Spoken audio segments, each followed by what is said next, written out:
On May 6th, the Chicago City Council passed historic legislation to provide a $5.5 million reparations package for the survivors of torture at the hands of Chicago Police Commander John Burge and officers who were under his command. Here now is complete coverage of the Chicago City Council hearing on CAN TV. Your Honor, unless there's objection, I'd like to call up items 9 and 10 jointly. These are matters that have been the subject of extensive hearings before the committee relating to the Burge torture victims' cases, and I'd like to reserve the right to close in the event that anyone else wishes to be heard on this matter. Anybody else wish to address this matter? Alderman Brookins? Hold on, Alderman Marino, we're going to... Nope. This is the first time that's ever happened between the two of you. Alderman Marino. Thank you, Mr. Chairman, and thanks to Alderman Brookins, my co-sponsor on this very important ordinance. I know a lot is going on today at City Council, Mr. Mayor, but this is truly an historic day for Chicago, for this City Council, and most importantly, for the victims of some horrific behavior that happened right here in Chicago, not in Iraq, not in Syria, but right here in Chicago. As we all know, John Burge and his henchmen, quite frankly, with systematic torture of individuals, mainly African-American men, in our fine city. I want to thank you, Mr. Mayor, for moving forward this terrible chapter in Chicago when others preceding you did not want to even acknowledge it. In 1999, 2000, as a young man, I was out front of City Council with a big banner that said Burge equals torture, when no one would even believe that this happened. And working with Mr. Patton, I want to thank him as well for honest and real discussions when it came to this issue. Again, an incredulous stain on the city of Chicago that we're helping wipe away today. I don't think we'll ever get it completely gone, but we've moved a huge step forward, Mr. Mayor, and I want to thank you for your leadership in that. Again, thank Alderman Howard Brookins, who has tirelessly worked on these issues in face of opposition, Alderman Moore as well, and all the council that came to these hearings and heard from the men, the actual men and families that still suffer today. They may have suffered physically years ago, but mentally and physically, quite frankly, they still suffer today, and this council is moving forward to try to do what we can to assist these men. Unfortunately, we will not ever close the Burge chapter, but we've come a long way, and I want to recognize, if I could, Mr. Mayor, recognize we have some victims of torture here today and their families, and if they would rise when I call their names: Daryl Cannon, Anthony Holmes, Prince Munduddy, Miran Diggins, Mark Clemens, Ronnie Kitchen, Marvin Reeves, Stanley Rice, Gregory Banks, Willie Porch, Lindsey Smith, George Powell, Ollie Hammonds, Elsie Riley, Mary Johnson, who's the mother of torture survivor Michael Johnson, Betha Escamilla, mother of torture survivor Nick Escamilla, and Carolyn Johnson, the mother of torture survivor Marcus Wiggins. Thank you for your leadership. Thank you for continuing to fight, even though you've been out. You're fighting for those that are still in and for those that are still suffering. Thank you so much. Thank you, Mr. Chairman.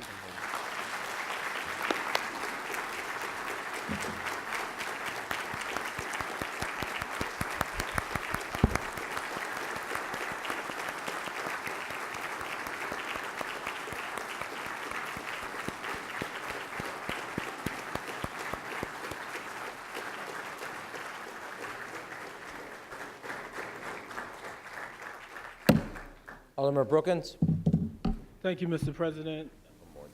I want to say thank you to my colleague also, Alderman Marino and Alderman Moore, and all the members of the Black Caucus who signed on to this resolution. I want to say particularly, thank you, Mr. President, for having the political courage to stand up and do the right thing in the face of significant opposition. I know if your staff gives you the reports of the Second City blog, like I get it emailed and texted to me, some of the things that they say about us as politicians when we try and do the right thing, anything remotely criticizing police conduct can be brutal. I want to thank you, Steve, for crafting together a meaningful settlement that gives dignity and respect to the gentleman who has suffered at the hands of a tremendous atrocity. I want to say to the rest of the world that in Chicago, we get it. And we are shown by this passing of this ordinance today that that type of abhorrent behavior will not be tolerated in our city, and that we can work together, bringing the community and the people together for the betterment of our city. So I just want to say thank you. God bless you. Oh, and I'm looking forward to a ride around City Hall on a motorcycle. Okay. Alderman Moore? Thank you, Mr. President. This is indeed a very momentous day. For far too long, those in positions of authority turned a blind eye and a deaf ear to the atrocities that were occurring on their watch in this city. The torture of individuals exercised by the power of the state. Something that, as we were growing up as children, we're told didn't happen here, didn't happen in the United States of America. It happened somewhere else. It happened in totalitarian societies. It happened right here. And then, when there was an acknowledgement that, yes, perhaps it happened, there was still this reluctance to come to terms with it and to make recompense to those who were abused, those whose rights were snatched from them.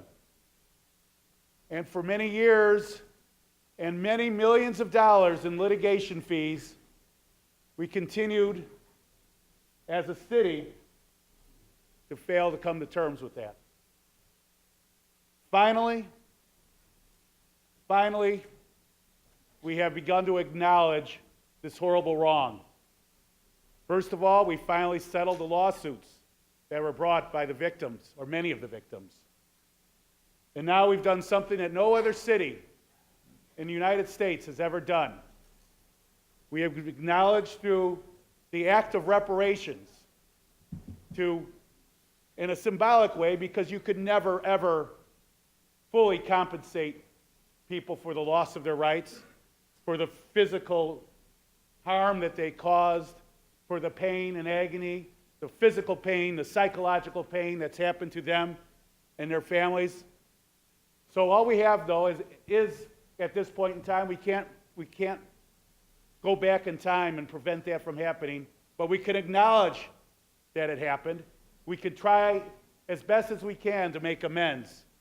And that's what this historic ordinance does, is it begins the process of making amends, of offering to the victims and their families meaningful monetary recompense, offering the victims and their families psychological counseling, offering the victims and their families, and indeed all Chicagoans, the opportunity to memorialize what has occurred, to remember what has occurred, and to have these memorials be a permanent part of our city landscape. I want to thank Alderman Moreno and Alderman Brookins for the courage that they displayed when they introduced this ordinance over a year ago. And I want to thank and acknowledge our mayor and the superb corporation council for approaching this in a spirit of working something out. Yes, protecting the taxpayers, but also acknowledging that all of us collectively do bear a degree of responsibility for what occurred. Even if we were not in that those police station houses, even if you're not aware what went on, as residents and as citizens of this city, we have to bear a certain responsibility and acknowledge that. And so they negotiated what I believe you agree is a fair settlement.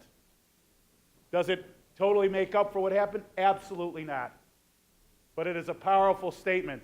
A statement that I hope is an example that I hope is emulated by cities across this nation. Because tragically, unfortunately, as the events of the last few months have demonstrated, Chicago's not the only city where things like this take place. And Chicago's not the only city where the reputations of good, hardworking police officers are stained by the acts of the terroristic acts of a few. So we need to use this as an occasion to redouble our efforts to make sure that not only this acts of torture occur, but any abuse of authority by those clothed with the authority of the state are dealt with and hopefully prevented, but if not prevented, at least justice is brought to the victims. So thank you, Alderman Moreno. Thank you, Alderman Brookins. Thank you, members of the City Council, and thank you, Mayor, for your leadership on this matter. Anybody else? If not, to the victims, to the families, but also to the entire city. This is another step, but an essential step in righting a wrong, removing a stain on the reputation of this great city and the people who make up this great city.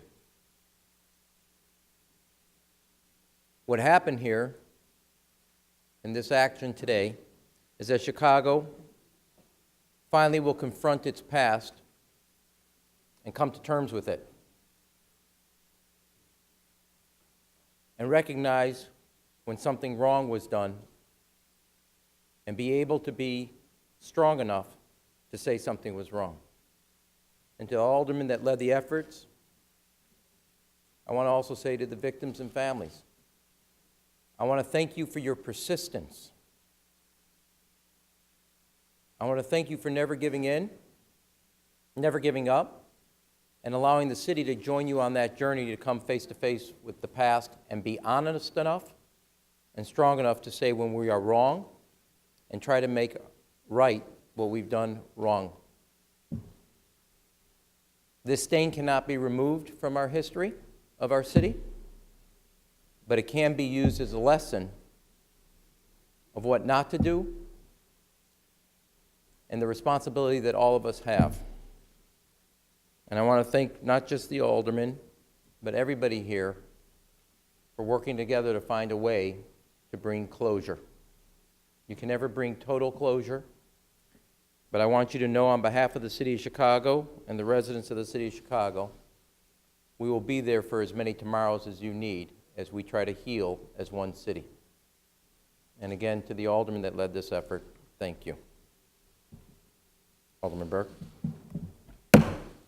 Mr. President, I move the adoption of the report of the Committee on Finance to recommend do pass on items 9 and 10 by the same roll call which is applied to item number 1 on the agenda, and apply the same last motion to reconsider unless there's objection. Hearing no objection, so ordered.